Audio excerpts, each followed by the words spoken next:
에베소서 강해 24번째 빛의 자녀들처럼 행하라 라는 말씀으로 오늘 함께 말씀을 나누겠습니다.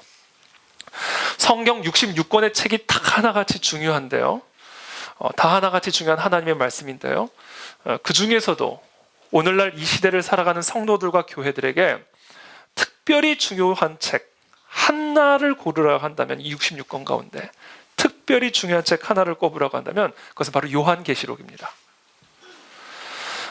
요한계시록 1장 3절에 보면 이런 말씀이 있습니다.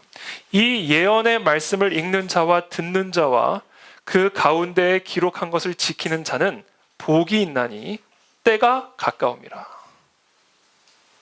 이 예언의 말씀을 읽는 자와 듣는 자와 그 가운데에 기록한 것을 지키는 자는 복이 있나니 때가 가까움이라. 자, 여기서 말하는 때는 어느 때인가요? 예수님이 다시 오시는 그때를 의미합니다. 인간의 모든 역사를 종결하시고 이 땅의 모든 영혼들을 최종적으로 심판하신 그때가 지금 가까이 올수록 이 예언의 말씀을 읽고 듣고 지키는 자에게는 복이 있을 것이다. 그러니까 성경 66권이 다 같은 하나님의 말씀이고 중요한 말씀인데 그 중에서 하나를 고르라고 한다면 저는 요한계시록을 꼽고 싶습니다. 옛적의 선지자들을 통하여 여러 모양으로 말씀하신 하나님의 아들이 이 땅에 태어나셨고, 그리고 십자가에서 죽으신 후에 3일 만에 부활을 하셨고 40일 만에 하늘로 승천하셨습니다. 이 모든 일들이 구약의 선지자들의 예언대로 인류의 역사 속에서 이스라엘이라는 지역 안에 성취가 되었어요. 이제 마지막 남은 역사의 마지막 한 단계가 남아있는데 그것은 바로 그 승천하신 그리스도가 올라가신 그대로 내려오시는 그 일만이 지금 남아있습니다. 그래서 이 예수 그리스도가 승천하신 그 이후부터 지금까지의 시대를 우리가 마지막 시대라고 일컫는 거예요. 이제는 역사의 마지막 한 단계만 남은 상태를 우리가 지금 살아가고 있는 거예요. 그것이 바로 그리스도의 재림이라는 단계입니다. 사람들이 그리스도의 재림 그러면 이단만 생각하는데요. 아니에요. 그게 진리예요. 그걸 이단이 왜곡을 하고 악용을 해가지고 몇 월 며칠에 어디서 임하니까 재산 다 팔고 다 모여라. 여러분, 진리일수록 사탄이 장난을 치죠. 오늘날 많은 그리스도인들이 지금 이 땅에서 어떻게 살아가며 어떻게 하나님의 은혜와 축복을 누릴까만 생각하지, 지금 우리가 살아가는 이때가 지금 마지막 때라는 것을 충분히 인식하지 못하고 있습니다.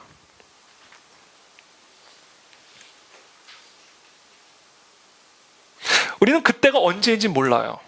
그러나 그때가 반드시 옵니다. 그래서 우리 성도들은 그때를 준비하는 삶을 살아가야 돼요. 이게 이 땅에서 사는 성도들의 마땅한 삶의 모습이고 자세다. 자, 그때를 준비하는 삶의 중요성, 그리고 바로 그 마지막 때를 준비하는 삶의 긴박성을 이해하기 위해서는 그 마지막 때에 도대체 무슨 일이 일어나는지를 이해하셔야 됩니다. 그 일이 뭐예요? 바로 심판이다. 최종적인 그리고 영원한 하나님의 심판이 그 마지막 때에 우리 성도들에게 임하게 될 것이라는 겁니다.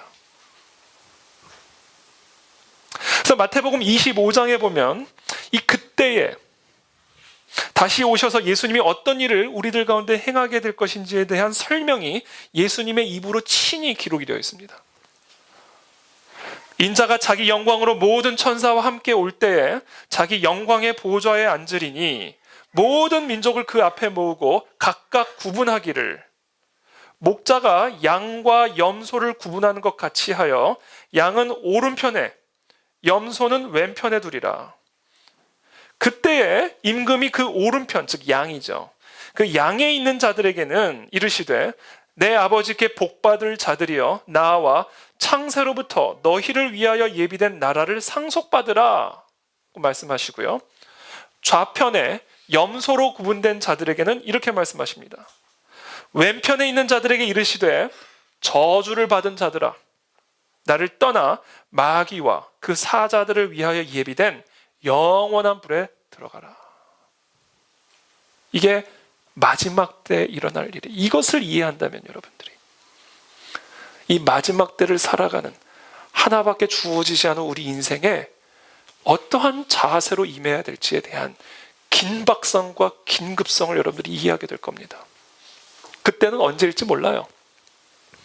여러분, 오늘이 우리의 마지막 때인지 내일이 우리의 마지막 때일지 여러분들 알 수 있습니까? 흔히 오는 것엔 순서가 있어도 가는 것엔 순서가 없다라는 말이 있잖아요. 지난 주일에 수원에 있는 한 교회 목사님 두 분이 신방 설교를 하러 가다가 신호 위반을 하고 달려오는 차에 부딪혀가지고 두 명이 그 자리에서 즉사하셨어요. 이렇게 주일 예배 마치고 신방 설교를 하러 가는 길에 목사님 두 분이, 그 가족이 오늘 자신의 그 목사님과 마지막 날일 거라는 걸 알았을까요? 그 소식을 제가 들으면서 그래, 그분들은 하나님의 뜻에 합당한 삶을 살아가다가 정말 기대하지 않았지만, 정말 예측할 수 없었지만, 그리고 인간적으로는 상당히 섭섭하지만 그렇게 마지막 때를 만나셨다면, 제가 어떤 생각을 하게 되면, 죄를 지으러 가다가 그렇게 마지막 순간을 만나버리면 어떻게 될까? 죄를 짓는 가운데 있다가 갑자기 마지막 때를 만나게 되면 그 인생은 어떻게 될까? 그 생각을 하니까 섬뜩한 거. 마지막 때를 알 수 없다고 그랬어요. 그래서 이 요한계시록은 우리가 날마다 읽고 듣고 봄으로 마지막 때를 준비하는 자세로 우리의 삶을 살아가야 된다는 거예요. 왜? 그때 이루어질 심판은 영원한 최종적인 심판이 될 것이기 때문에.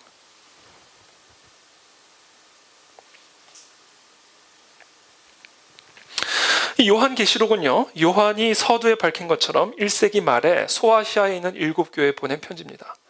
에베소, 서머나, 버가모, 두아디라, 사데, 빌라델비아, 라오디게아 교회, 이 7교회를 향한 하나님의 책망과 경고의 메시지를 전달하면서 하루빨리 지금 그와 같은 상태에서 돌이켜 마지막 최종적인 심판의 때를 준비하여 하나님이 예비한 그 천국으로 들어갈 수 있도록 강력하게 경고하고 촉구하고 있는 메시지예요. 그래서 사실 이 요한계시록이 좀 무섭게 들리죠. 그러나 아니에요.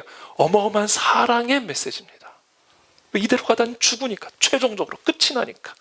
그 7교회, 그 7교회 성도들이 그냥 지금 이대로 가다가는 이 마지막 때 큰일이 나니까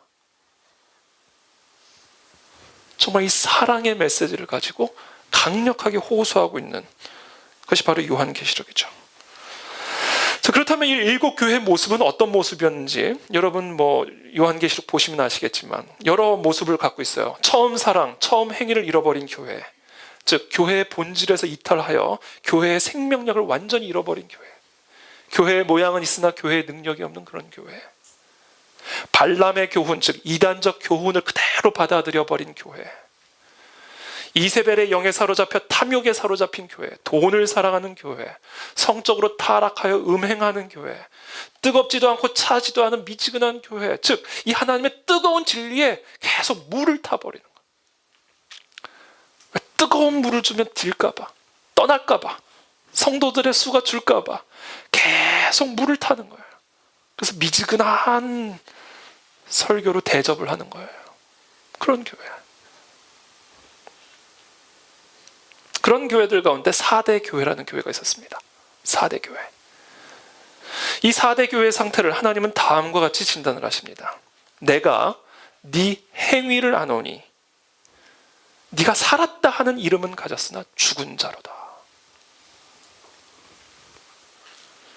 여러분, 이것이 오늘 하나님께서 오늘 이 땅의 교회들, 우리 그 안에 진리교회 성도들에게 하시는 말씀입니다. 내가 네 행위를 아노니 네가 살았다 하는 이름은 가졌으나 실제로는 죽은 자라는 거예요. 여러분, 지금 이 말씀이 지금 어떤 말씀을 우리에게 주고 계신지 아세요? 하나님이 마지막 때 최종적인 심판이 이루어지는 그때에 하나님이 교회를 심판하시고 성도를 심판하실 때 무엇을 보고 그 사람, 그 성도, 그 교회를 판단하시는지 아세요? 그들의 믿음을 보고 판단하지 않아요. 그 교회의 성도 수를 가지고 판단하지도 않으세요. 뭐를 가지고 판단한다고 돼 있어요? 그들의 행위를 가지고 판단하신다. 입으로는 믿음에 대해서 말을 하고 있지만 그들의 행위는 죽어있는 성도들, 교회에 열심을 내어 출석하고 봉사도 하지만 세상 속에서는 성도에게 전혀 합당하지 않은 행위를 하며 살아가는 성도들. 그래서 성도라는 이름은 가졌으나 완전히 죽어있는 성도들. 그것이 지금 이 4대 교회의 모습이요, 오늘날 우리 교회, 우리 성도들, 이 땅의 교회의 모습이다라는 거죠. 그렇다면 무엇이 이들로 하여금 성도라는 이름을 가졌으나 사실은 죽어있는 자로 만든 것일까요? 무엇이? 그것을 한마디로 표현하면 우상 숭배입니다. 그럼 10계명의 제1계명이 뭐예요? 나 외에 다른 신을 두지 말라. 이게 10계명의 제1계명입니다. 자, 우리가 성도라는 이름을 가졌으면서도 완전히 죽어있는 그 이유는 하나님 외에 다른 것을 사랑하고 의지하고 따르고 있기 때문에, 그래서 성도라는 이름을 가졌지만 죽어있는 거예요. 하나님을 지금 업신여기고 있기 때문에 성도라는 이름은 가졌지만 완전히 죽어있는 거예요. 하나님을 업신여기고 있기 때문에 하나님의 말씀을 업신여기고 있는 것이고, 하나님의 말씀을 업신여기고 있기 때문에 그 말씀을 묵상하고 듣는 시간들을 업신여기고 있는 거예요. 그래서 예배 시간에 조는 거예요. 아니, 생각해 보세요. 아니, 업신여기지 않고 잠이 와요? 그래서 늦는 거예요. 업신여기지 않고 늦을 수 있어요? 불가능해요.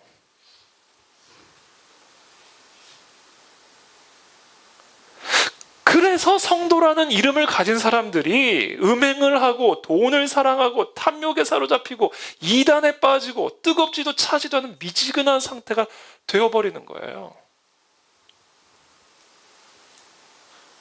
이것이 오늘날 이 땅의 교회와 성도들의 모습이 아니냐라는 거예요. 물론 우리 교회 성도들의 모습은 아니지만 들을 게 있는 자는 그냥 들으세요.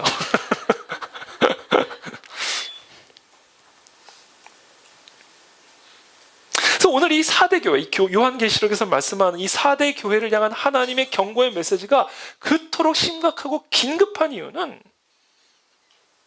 그와 같은 성도라는 이름을 가진 자, 그러나 사실은 죽어있는 자를 향한 최후의 그리고 최종적 심판이 지금 다가오고 있기 때문이라는 거예요.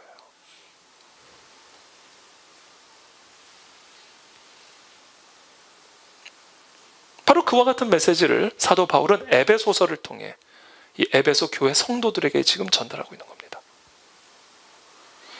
그래서 우리가 지난 몇 달간 쭉 나눈 것처럼 1장부터 3장까지는 성도라는 게 뭐냐에 대한 신학적, 교리적 설명을 쭉 하죠. 성도란 그리스도와 한 몸을 이룬 연합체, 그리스도를 머리로 모신 몸, 그것이 교회요 성도다 라는 내용을 1장부터 3장까지 쭉 설명합니다. 그리고 4장부터 6장까지는 그렇다면 그 성도라면, 그리스도와 한 몸을 이룬 그 지체가 된 성도라면, 교회라면 어떻게 살아야 될까? 어떤 행위를 가지고 살아가야 될까에 대한 이야기가 지금 에베소서 4장부터 6장까지 나오는 겁니다. 그러면서 아주 강력한 어조로 오늘 에베소서 5장 5절에서 이렇게 말씀하는 거예요. 한번 함께 에베소서 5장 5절 말씀을 읽어보겠습니다. 에베소서 5장 5절 시작. 너희도 정녕 이것을 알거니와 음행하는 자나 더러운 자나 탐하는 자 곧 우상 숭배자는 다 그리스도와 하나님의 나라에서 기업을 얻지 못하리니 너희도 정녕 이것을 알거니와 너희들이 이것을 알고 있다라는 거예요. 아주 강력한 어조죠. 음행하는 자나 더러운 자나 탐하는 자 곧 우상 숭배자는 그리스도와 하나님의 나라에서 기업을 얻지 못한다. 즉 염소로 분류가 되어 마지막 때에 마귀와 그의 사자들과 함께 지옥불로 들어간다는 거예요. 여러분, 이거 심각한 얘기 아닙니까? 이 똑같은 메시지를 예수님은요, 몇 차례에 걸쳐 복음서에서 말씀하세요. 예수님이 그렇게 반복적으로 말씀하시는데 우리는 계속 한 번 믿으면 영원히 구원받는다. 나는 성도라는 이름을 가졌기 때문에 무조건 구원받는다. 천국 간다. 그거 아니라는 겁니다. 나더러 주여 주여 하는 자마다 천국에 들어갈 것이 아니요 다만 하늘에 계신 내 아버지의 뜻대로 행하는 자라야 들어가리라. 여러분, 지금 이거 예수님의 말씀입니다. 성도라는 이름으로 주여 주여 한다고 천국에 들어가는 것이 아니라는 거예요. 하늘에 계신 내 아버지의 뜻대로 행하는 자라야 들어간다. 행위죠, 행위.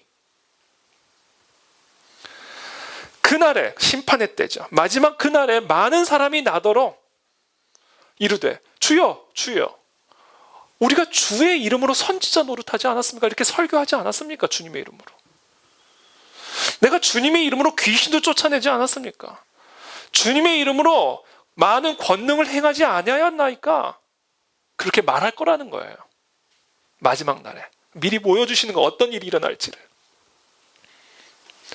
그때에 내가 그들에게 밝히 말하되 내가 너희를 도무지 알지 못하니 불법을 행하는 자들아 내게서 떠나가라. 행위를 가지고 마지막에 판단하십니다. 성도들을 판단하실 때.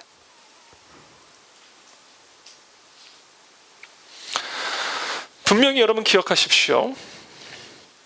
오늘날 많은 목회자와 설교자와 교회가 잘못된 가르침을 전하고 있습니다. 성도라는 이름을 가졌다고 해서 천국에 들어가는 것이 결코 아니에요. 그거 거짓말입니다.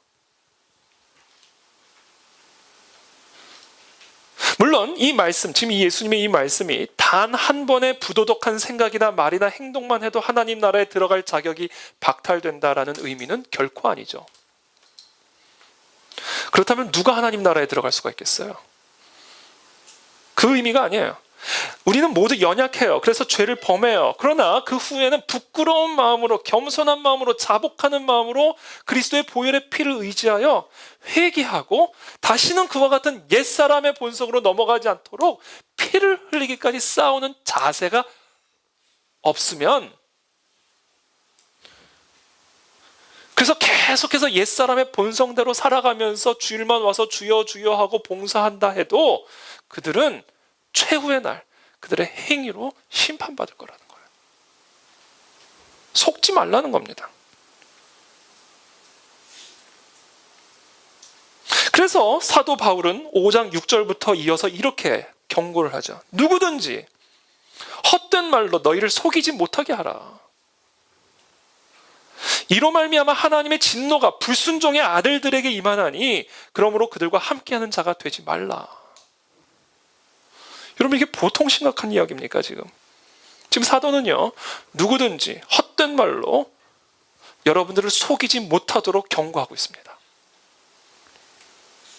당시 초대교회 안에는요, 이런 거짓 가르침을 전파시켰던 학파들이 있었는데 그 가운데 하나가 영지주의자라는 학파가 있습니다. 영지주의, 너스티시즘이라고 하는 영지주의라는 게 있었는데요. 이 영지주의는 어떤 거냐면요, 아무리 우리가 육체의 죄를 범해도 영혼은 손상되지 않는다. 그러니까 영과 육을 분리시켜서 우리가 아무리 육적인 더러움과 죄 가운데 행하여도 이 육적인 더러운 행위들이 우리의 거룩한 영혼에 영향을 끼치지 않으므로 마지막 날 우리의 육신이 죽고 영이 하나님의 나라에 들어가는 데는 아무런 문제가 없다. 그와 같은 헛된 말을 특별히 에베소 교회를, 성도를 향하여 사도 바울이 지적하고 조심하라고 이야기하고 있는 겁니다. 이와 같이 오늘날 우리 교회들 안에서도요, 성도들을 헛된 말로 속이는 자들이 있습니다. 교회 안에도 세상 안에도. 하나님은 너무나 자비로운 분이기 때문에, 하나님은 사랑이기 때문에 사람 정죄하지 않는다는 거예요. 그들의 어떤 죄악된 행위를 정죄하지 않고 인정하고 받아들여 준다는 겁니다. 그래서 이 땅에서 어떤 행동을 하든 그 행위의 뒤에 지향이라는 단어만 붙여주면 그들의 행위는 그들을 더럽히지도 않을 것이고 마지막 날에 천국에 들어가는데 아무런 거리낌이 없게 될 거라. 다 거짓말입니다. 그것에 속지 말라고 지금 사도 바울이 강력하게 호소하고 있는 거예요. 특별히 오늘날 이 성도들을 속이고 있는 헛된 가르침 중에 하나가 뭐냐면 바로 이신칭의에 대한 거짓된 가르침입니다. 이 오직 믿음으로 구원을 받는다, 이신, 믿음으로 칭의, 의롭다함을 받는다라는 이 교리는 종교개혁의 뿌리가 되는 가장 기본적인 교리임과 동시에 성경의 핵심적인 가르침입니다. 오직 믿음으로 구원을 받는다. 하나님께서는 이 땅속 깊이 묻혀 있었던 이 진리를 이 마틴 루터를 통해 정확하게 500년 전 마틴 루터를 통해 다시 회복시키셔서 당시 타락했던 중세 교회를 개혁하시고 오늘날의 성경적 교리를 확립시켜 주셨어요. 이 마틴 루터가요, 수도사로 생활을 하는 가운데 갖고 있었던 가장 근본적인 질문 두 가지가 있었는데, 첫 번째 질문은 사람이 어떻게 이 성경적 진리에 도달할 수 있는 길, 기독교의 근본적 진리에 도달할 수 있는 길이 무엇인가? 어떻게 우리는 이 진리에 접근할 수 있을까? 라는 질문이 하나 있었고요. 또 다른 질문이 하나 있었는데 그것은 인간이 어떻게 구원을 얻을 수 있을까? 라는 이 두 가지 질문이 특별히 마틴 루터가 수도사 생활을 하면서 갖고 있었던 가장 중요한 핵심적 질문이었어요. 그래서 이 마틴 루터가 성경을 깊이 연구하면서 자기가 갖고 있었던 이 두 가지 근본적인 질문에 대한 답을 찾게 되는데요. 첫 번째 질문에 대한 답, 어떻게 사람이 기독교적 근본 진리에 도달할 수 있을까? 교황을 통해서? 사제를 통해서? No. 오직 성경을 통해서 우리는 그 진리에 도달할 수 있다는 사실을 성경을 통해 깨달은 거예요. 그래서 솔라 스크립투라라는 종교개혁의 핵심적 가치가 세워지는 겁니다. 두 번째 질문, 어떻게 이 사람은 구원을 받을 수 있는가? 라는 질문 역시 이 성경을 깊이 연구하는 가운데 깨달았어요. 그게 뭐예요? 바로 오직 믿음으로 구원을 받는다. 솔라 피데, 오직 믿음.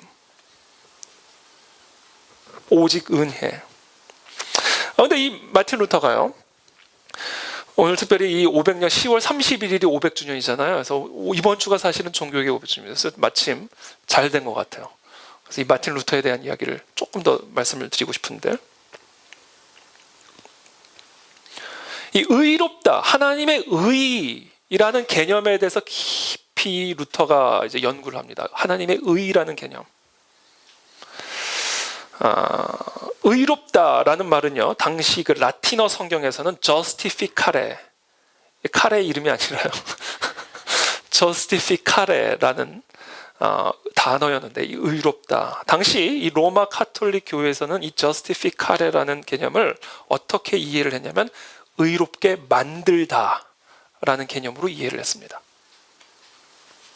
죄인된 인간이 하나님의 의에 이르러서 구원을 받기 위해서는 일종의 과정, 의롭게 만들어지는 과정이 필요하다고 보았고, 그래서 사람이 평생토록 그 하나님의 의에 이르는 그 의롭게 되어지는 노력, 행위의 과정을 통해 그 의에 도달할 수 있다. 그래서 의롭게 만들어진다라고 해석을 했습니다. 그래서 당시 로마 카톨릭, 특별히 수도사들은요, 평생 동안 자신을 의롭게 만들기 위해, 저스티피카레 하기 위해서 무던히 노력을 했죠. 고행을 하고 금식을 하고 행위를 통해 자신을 의롭게 만들어 갔다라는 겁니다. 이게 로마 카톨릭 당시 중세 교회에서 이해했던 하나님의 의, 저스티피카레의 개념이었다라는 겁니다. 근데 루터가 성경을 깊이 연구하면서 무엇을 발견하게 됐냐면, 지혜와 계시의 영이 임하셔서 루터가 무엇을 깨닫게 되냐면, 우리가 하나님의 의에 도달하기 위해서 우리 자신이 의롭게 만들어지는 것, 의로움을 만들어가는 게 아니라 의롭다함을 받는 것이라는 것을 발견하게 된 거예요. 로마서 1장 16절 17절이죠. 내가 복음을 부끄러워하지 않으니 이 복음은 모든 믿는 자에게 구원을 주시는, 이 말씀을 보니까 의롭게 만들어져 가는 게 아니에요.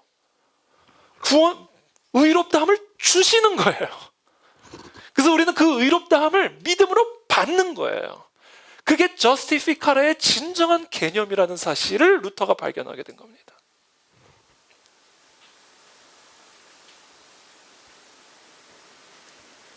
그러니까 그동안 루터는요, 사람이 선행을 쌓음으로써, 어떤 행위를 함으로써 하나님의 의에 도달할 수 있다고 생각을 했는데 그것이 아니었어요. 우리가 여전히 죄인임에도 불구하고 하나님이 먼저 다가오셔서 우리에게 의롭다함을 주신 거예요. 그래서 우리가 의롭게 된 거라는 거예요. 이건 혁명적 사건입니다. 지금 여러분들은 너무나 우리가 그것을 다 잘 알고 있기 때문에 그 성경적 진리 안에서 우리가 새롭게 탄생한 개혁교회 안에서 신앙생활을 하고 있기 때문에 너무 자연스럽게 느껴지지만 그 당시 이 선포는요, 중세 교회를 완전히 뒤집어 놓는 발언입니다. 여러분, 내가 죄인임에도 불구하고 내가 의롭다함을 받는다는 거 하고요, 나의 행위와 선행을 통해 나를 의롭게 만들다라는 것은요, 근본적으로 출발점이 다른 거예요. 후자는요, 그러니까 내가 의롭게 만들어진다는 이야기는 나에게서부터 출발이 되는 겁니다. 그렇죠? 그러나 지금 로마서 말씀대로 의롭다함을 받는다는 것은 하나님으로부터 시작이 되는 거예요. 하나님이 주시는 거니까. 그래서 우리가 의롭게 되는 과정에서는요, 인간의 공로가 전혀 개입이 되지 않아요. 전혀. 그냥 주시면 받는 거기 때문에 그래요. 그러면서 사도 바울이 로마서 3장 23절, 또 마틴 루터가 집중해서 연구했던 본문이 바로 이 말씀입니다. 로마서 3장 23절에 이렇게 말씀하세요. 모든 사람이 죄를 범하였음에 하나님의 영광에 이르지 못하더니, 그 의에 도저히 이르지 못하더니, 어떤 행위로도 그리스도 예수 안에 있는 속량으로 말미암아 하나님의 은혜로 값없이 의롭다 하심을 얻은 자, 받은 자가 되었다. 이 말씀 안에서 루터가 완전히 뒤집힌 거예요. 지금까지 우리가 생각하고 믿었던 게 다 사실이 아니었구나. 우리는 그 어떤 행위로도 하나님의 의에 도달할 수 없는 거, 이게 성경적 진리구나. 오직 그리스도 예수 안에 있는 속량으로 말미암아 하나님의 은혜로 인간의 아무런 공로도 없이 그냥 받는 거구나. 여러분, 그것을 믿으시길 축복합니다. 여러분, 과거 상관없어요. 우리는 의롭다함을 받은 존재라는 거예요. 오직 믿음으로. 더 이상 과거의 죄와 습관들이 여러분들을 계속해서 올가매지 않게 되기를 축복합니다. 자유해졌어요. 특별히 마틴 루터가 집중했던 단어가 속량이라는 단어입니다. 아까 우리 희연점이 기도에도 나왔는데, 속량. 이 속량이라는 말은 영어로 리뎀션이죠. 리뎀션. 이 속량이라는 말이요, 이게 당시 노예제도에서 나온 말입니다. 사도 바울이 괜히 속량이라는 단어를 쓴 게 아니에요. 로마 사회에 아주 일반적이었던 이 노예제도에서 사용되었던 단어입니다. 바울 시대에는요, 노예제도가 아주 일반화되었었죠. 이 노예 신분에서 벗어날 수 있는 길은 딱 하나밖에 없었어요. 이게 뭔지 아세요? 그 노예 주인이 그 노예를 해방시켜 주거나, 아니면 다른 사람이 노예값을 그 주인에게 지불을 하고 해방시켜 주는 거예요. 이 외에는 방법이 없었어요. 자, 그래서 어떤 사람이 노예값을 지불을 해주고 이 노예를 그 주인으로부터 해방시켜 준다, 그때 사용했던 단어가 속량이라는 단어예요. redemption. 그 개념을 가지고 죄의 노예되었던 우리들에게 의롭다 하심, 자유케 되었다 하심을 받았다라는 개념으로 지금 사도 바울이 사용하고 있는 겁니다. 여러분, 한번 생각해 보세요. 수많은 노예가 있어요. 지금 여기 우리가 다 노예입니다. 다 노예인데 어떤 사람이 갑자기 딱 오더니 너, 그러면서 노예값을 그 사람을 위해서 지불한 거예요. 뜬금없이 어느 날 아침에. 그리고 풀어줬다고 한번 생각을 해보세요, 여러분. 평생을 비참하게 노예로 살아가야 하는 나를 위해서 누군가가 갑자기 나타나서 내가 도저히 지불할 수 없는 그 값을 지불을 하고 너 오늘부터 자유인이야. 여러분, 노예로부터 자유되잖아요. 그럼 로마 시민과 똑같은 권리를 누리게 됩니다. 여러분, 이 감격은요, 이루 말할 수가 없는 감격인 거예요. 여러분 지금 노예가 안 돼 보셔서 그런 거예요. 남의 이야기 듣는 저 노예가 안 돼 보셔서 그런 겁니다. 이건 이루 말할 수 없는 감격이에요.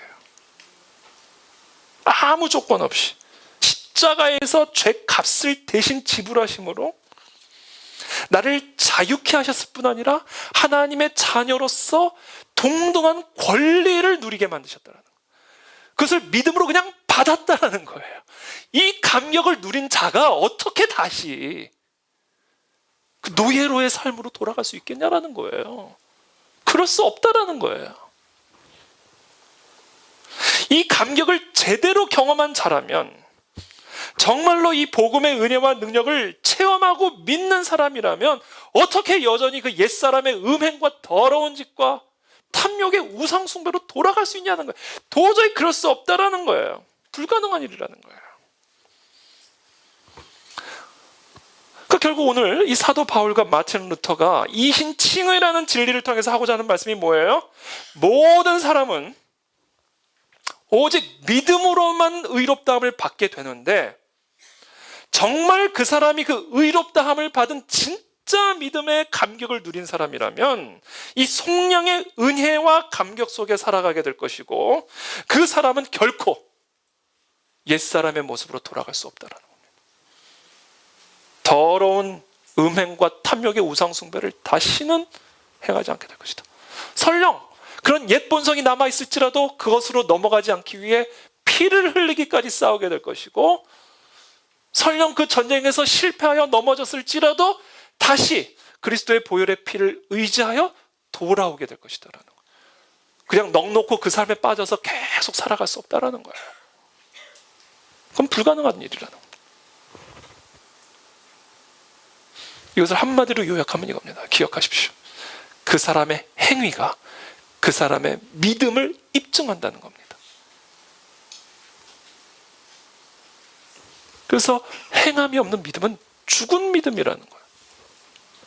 이 감격을 가지는 사람이 어떻게 그런 행위를 할 수 있냐는 거예요. 그러니까 우리의 믿음은요, 우리의 행위로 입증이 되는 거예요. 그래서 마지막 날에 예수님은 그 사람의 말로 믿은 고백, 그로 최종적인 판단 기준으로 삼지 않고 그 믿음이 어떻게 그 사람의 행위로 나왔는지를, 그것을 보고 최후의 최종적 심판을 하시겠다는 겁니다.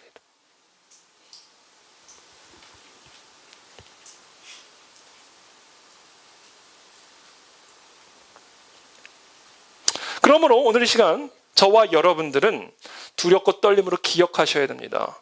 여러분들의 믿음이 여러분을 구원하는 게 아니에요. 여러분의 행위로 입증된 믿음이 여러분을 구원하는 겁니다. 그러므로 어떤 헛된 말로도 여러분들을 다시는 속이지 못하게 여러분 깨어 계십시오. 그리고 여러분들의 행위를 점검하십시오. 그러면서 사도 바울이 계속해서 이야기를 하죠. 7절 말씀. 그러므로 그들과 함께하는 자가 되지 말라.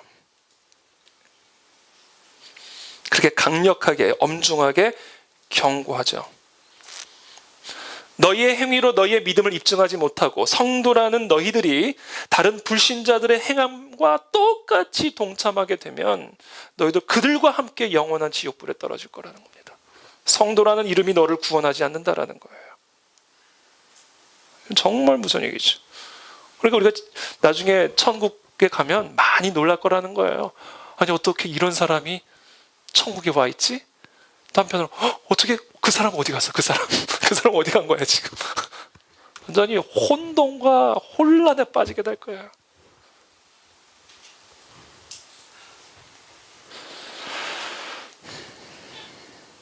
저도 그 자리에 있게 되기를 간절히 기도합니다. 또 여러분들도 그 자리에 있게 되기를 바랍니다. 그러면서 5장 8절부터 9절까지 사도 바울은 강력하게 이야기합니다. 너희가 전에는 어둠이더니 이제는 주 안에서 빛이라. 빛의 자녀들처럼 행하라. 빛의 열매는 모든 착함과 의로움과 진실함에 있느니라. 참, 이 말씀 여러분 묵상할수록 기가 막힌 말씀이죠. 여러분 지금 우리들에게 빛의 자녀들이라고 말씀하면서 빛의 자녀들처럼 행하고 빛의 열매를 맺으라 이렇게 말씀하시죠. 여러분 달에 빛이 있어요? 없어요? 달에는 빛이 없습니다. 달이 이 어두운 밤을 비추는 이유는 태양의 빛을 받아서 비추는 거예요. 그와 마찬가지로 우리 모두는 본래 어둠이에요. 우리에게는 빛이 없어요. 원래 어둠이란 말이에요. 그러나 참빛 되신 그리스도와 연합하여 한 몸을 이루게 되므로, 교회를 이루게 되므로 그분의 빛을 받아서 어두움을 비추는 빛의 자녀들이 되었다라는 겁니다. 그러므로 빛의 자녀들은 무엇을 비추어야 돼요? 빛을 비추어야 돼요. 그 빛은 누구의 빛이에요? 그리스도의 빛이에요.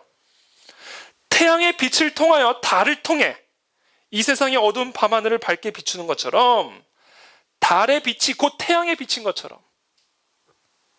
빛의 자녀들은 그 빛의 근원 대신 그리스도를 닮아가야 된다는 거예요. 행위에서. 이게 지금 빛의 자녀들처럼 행하라라는 의미입니다. 정말 저와 여러분들이 빛의 자녀라면. 그러면서 사도 바울은 빛의 자녀들처럼 행하는 것의 구체적인 예를 9절에서 설명하죠. 빛의 열매는 모든 착함과 의로움과 진실함에 있느니라.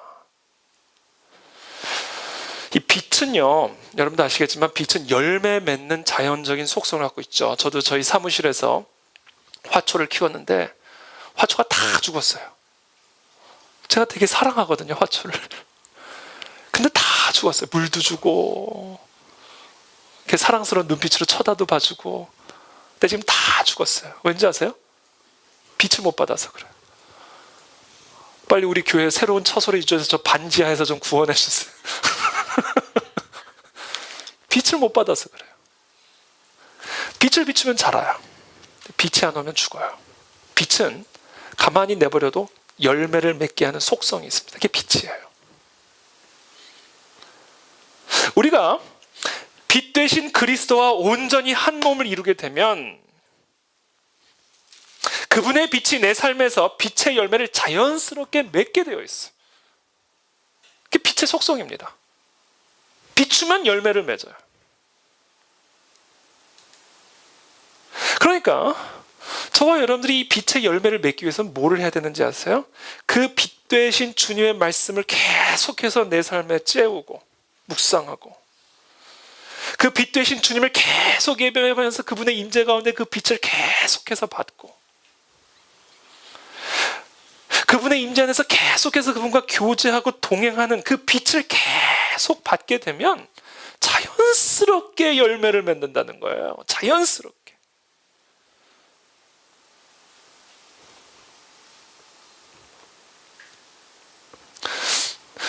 그것은 동시에 어떻게 보면 자연스럽게 빛을 비추면 자연스럽게 열매를 맺는데, 그래서 이건 너무 자연스러운 결과인데 동시에 우리의 책임도 사실은 전제하고 있습니다. 뭐예요? 그 빛으로 나와야 돼요. 붙어 있어야 돼요. 그건 우리의 책임이에요. 애를 써서 우리의 삶의 분주함들, 세상의 화려한 유혹들, 문화들, 음란하고 더럽고 탐욕스러운 우상들이요, 끊임없이 이 주님 안에, 빛 안에 거하는 우리들을 어둠으로 끌어냅니다. 끊임없이. 그래서 자꾸 옛사람의 본성으로 돌아오도록 강력한 힘으로 끌어당겨요. 중력처럼. 그러니까 우리는 그 빛의 열매를 맺기 위해서는 어떻게 해서든지 그 빛 가운데로 나와야 됩니다. 말씀을 묵상하고 그분을 예배하고 그분의 임재 안에 들어가고 그분과 교제하는 그런 가운데 이 빛이 끊임없이 우리를 비추게 해야 된다. 이 노력과 애씀과 전투와 훈련이 이루어져야 된다는 거예요. 그게 지금 우리가 제자 훈련하는 이유 아닙니까? 바쁘지만 그거 해야 된다는 거예요. 숙제해야 되고 기도해야 된다는 거예요. 그렇게 함으로 억지로라도 아직 우리가 훈련되지 않은 부분들이 있지만 훈련하여 빛 가운데로 나와 빛의 열매를 나오기만 하면 맺는 거예요. 나오기만 하면. 지금 나오지를 못해서 그러는 거예요.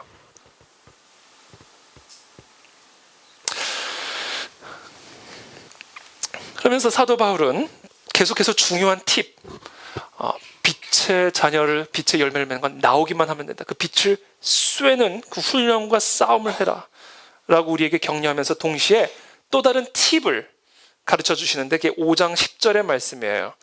에베소서 5장 10절. 제가 오늘 이 본문을 아주 충분하게 설명을 드릴 테니까 여러분 잘 기억하시고 잘 들으십시오. 10절에 다 함께 읽어보겠습니다. 5장 10절 말씀 시작. 주를 기쁘시게 할 것이 무엇인가 시험하여 보라. 또 다른 팁을 주시는데 사도 바울이 우리의 모든 순간순간 한 발짝 한 발짝 이 기준을 적용하라는 거예요. 지금 내가 하는 일, 지금 내가 생각하고 있는 이 생각, 지금 내가 하려고 하는 이 모든 계획들이 지금 주님을 기쁘시게 해드리는 일인지를 테스트하라는 겁니다. 분별해보라는 거예요.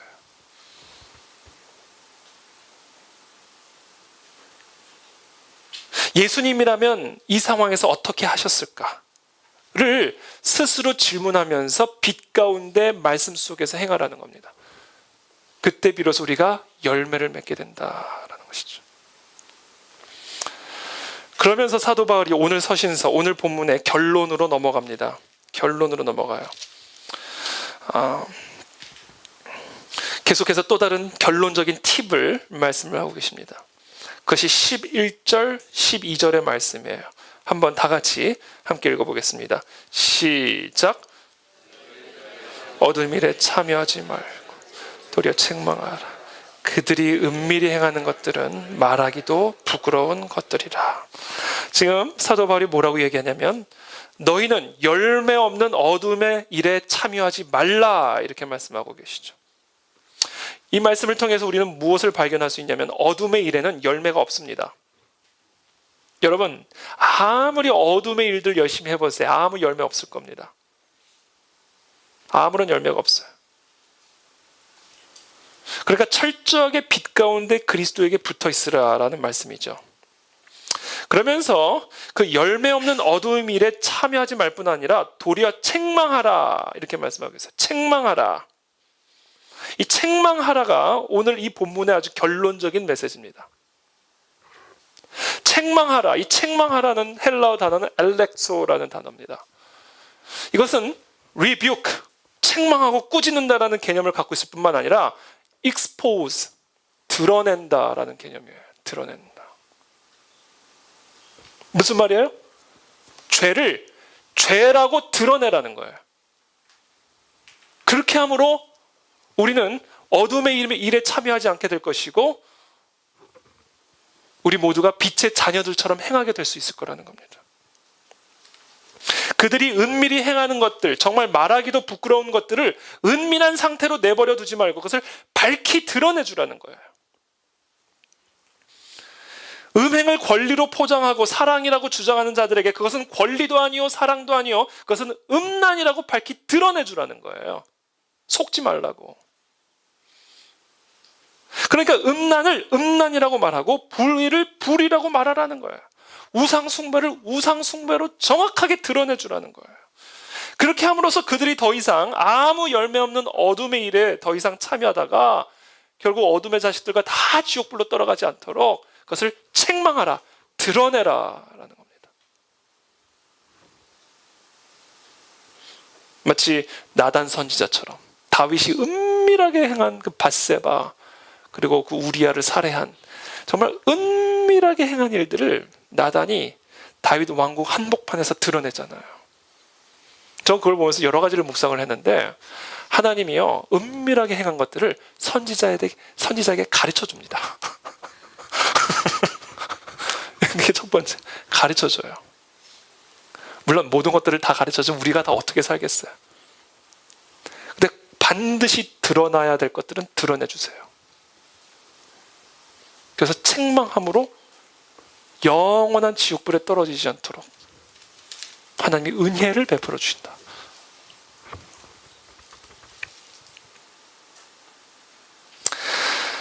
오늘날 우리 교회들이요, 이 세상의 음란한 것에 대해서, 더러운 것에 대해서, 탐욕스러운 우상 숭배에 대해서 무슨 말을 하고 있습니까? 사람들의 비위를 맞추는 메시지, 값싼 복음을 전하는 메시지, 행여나 사람들이 떨어져 나가지 않을까, 힘들게 온 사람들의 기분을 상하지 않게 복음의 은혜스러운 부분만 자꾸 강조를 하고 복음의 특권만을 이야기하고 복음의 책임을 이야기하지 않잖아요. 사실 루터가 이 함정에 빠졌습니다. 오늘은 루터 생일이나 마찬가지이기 때문에 루터를 좀 얘기하겠습니다. 루터가 이 함정에 빠졌어요. 이신칭을 오직 믿음으로 구원을 얻는다. 이게 핵심 아니에요. 근데 은혜로만 구원을 받는다를 이 사람이 계속 강조하면서 야고보서를 싫어했어요. 마틴 루터가. 야고보서를 싫어했어요.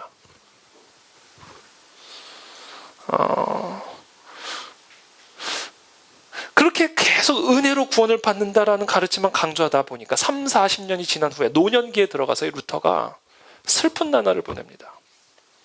자기가 95개조 반박문을 붙인 곳이 비텐베르크 아니에요. 거기서 평생 살았는데요. 이 이신칭의 교리만을 계속 강조하다 보니까 그 비텐베르크 시민들의 생활이 너무 방종해지는 거예요. 교회를 다니면서도 성도라는 사람들이 그들의 행위가 너무 방종한 거예요. 그래서 너무 이 루터가 속상해가지고 한동안 설교를 중단했습니다. 그리고 이 비텐베르크를 떠나려고 그랬어요. 너무 속이 상해가지고. 근데 제자들이 못 가게 말려가지고 떠나지를 못했죠. 이처럼 이 이신칭이라는 교리는 너무 중요한 교리지만 이 균형을 제대로 잡지 못하면, 제가 오늘 설명드린 이 균형을 제대로 잡지 못하면요, 값싼 은혜, 값싼 복음으로 타락해서 지옥으로 갑니다. 이게 또 다른 한 축의 위험성이에요. 칼빈의 귀함이 여기 있습니다. 칼빈의 귀함이. 이 복음, 이 이신칭이 교리만을 너무 강조해서, 쉽게 말해서 갈라디아서만 강조하고 야고보서를 무시하게 될 경우에 빠질 수 있는 위험을 이 칼빈은 간파를 했어요. 그래서 칼빈의 가르침은 핵심적으로 이겁니다. 성경의 가르침이에요. 그리스도인의 신앙은 자기의 삶을 거룩한 삶을 통해 입증해야 된다라는 거예요. 오늘 제가 이미 말씀드린 거예요. 그것이 입증되지 않으면 그 사람 믿음은 가짜다. 그래서 마지막 날에는 행위로 하나님이 심판하신다는 거예요. 그리스도의 신앙을 무엇으로 입증할 것인가? 저와 여러분들이 속량을 받았다는 것을 무엇으로 입증할 것인가? 거룩한 삶, 성도에게 합당한 삶으로 입증해야 된다는 거예요. 값없이 구원받는다고 해서 그냥 마음대로 살아야 된다, 나중엔 다 구원받는다, 그러니까 죄 실컷 짓다가 마지막에 그냥 립서비스로 하나님 사랑합니다, 용서해 주십시오 한마디로 구원받는다. 물론 그 병상에서의 세례가 의미가 없고 그것이 우리의 구원을 가로막는다는 의미는 아니에요. 그러나 이와 같은 태도와 잘못된 이신칭의 교리는 우리를 지옥으로 인도한다는 겁니다. 제가 이 리서치 이야기만 좀 하고 오늘 설교를 좀 마치도록 하겠습니다. 미국의 조지 바나 리서치 센터라는 곳이 있습니다. 이게 기독교 통계로 아주 유명한 미국의 대표적인 통계 단체인데요, 기관인데요. 거기서 이런 조사를 했어요. 제가 저도 이제 이것을 들은 건데요.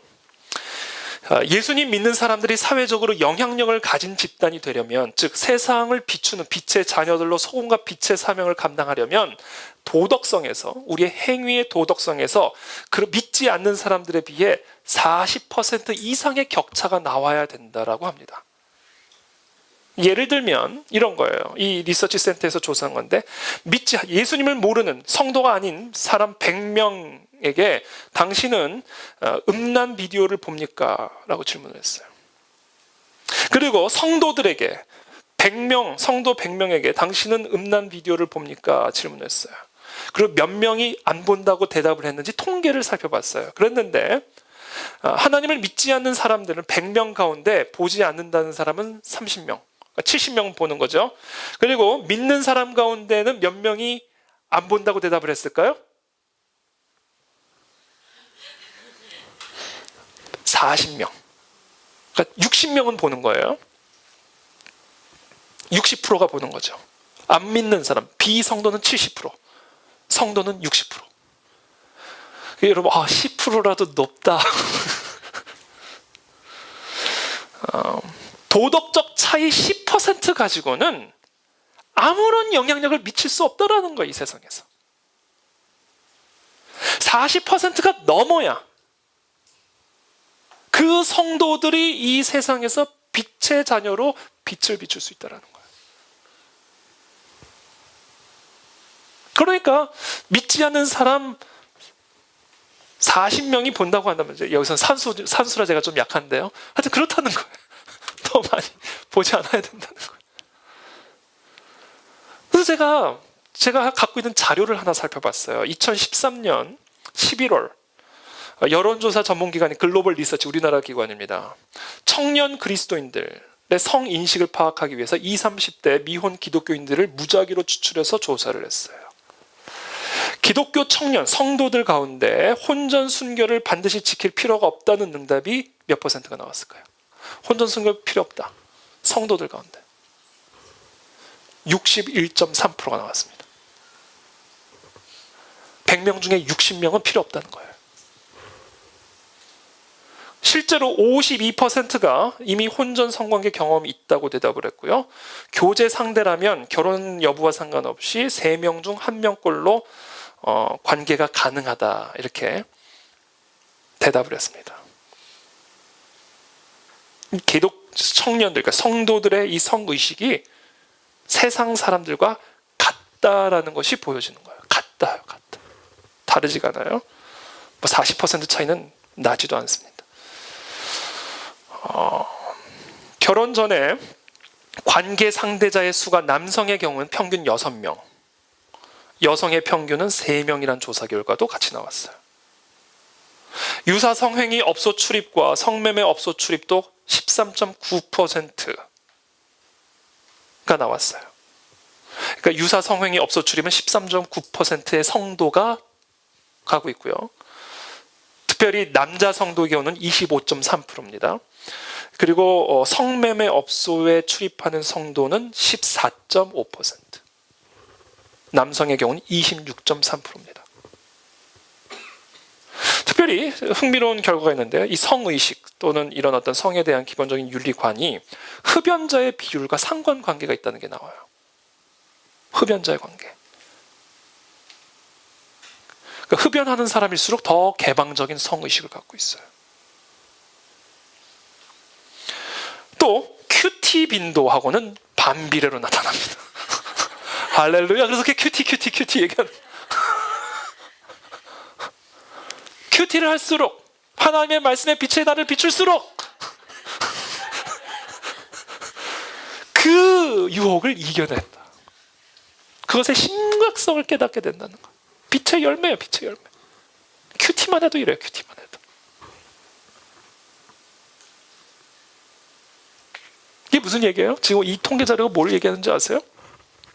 지금 우리 생활, 성도들의 생활에 영적 전투가 지금 제대로 이루어지지 않고 있다는 얘기입니다. 지금 전혀. 제대로 지금 영적 전투가 안 이루어지고 있다는 얘기예요. 성도라는 이름을 가진 자들이 제대로 빛 대신 그리스도에게 붙어있지 않다는 거예요, 지금. 그래서 여전히 계속해서 옛사람의 본성과 똑같이 구분이 없이 살아가고 있다는 거예요. 그러니까 지금 얼마나 그러니까 제2의 종교개혁이 필요하다는 거예요. 저는 이 제2의 종교개혁을 우리 그 안의 진리교회 성도들과 함께 이 사명을 감당하기를 원하는 겁니다. 이것이 종교개혁 500주년을 맞이하여 하나님이 그 안의 진리교회 성도들에게 또 이 땅의 모든 성도들에게 주시는 도전이요 비전이요 사명입니다. 그래서 감당 우리들이 되기를 축복합니다.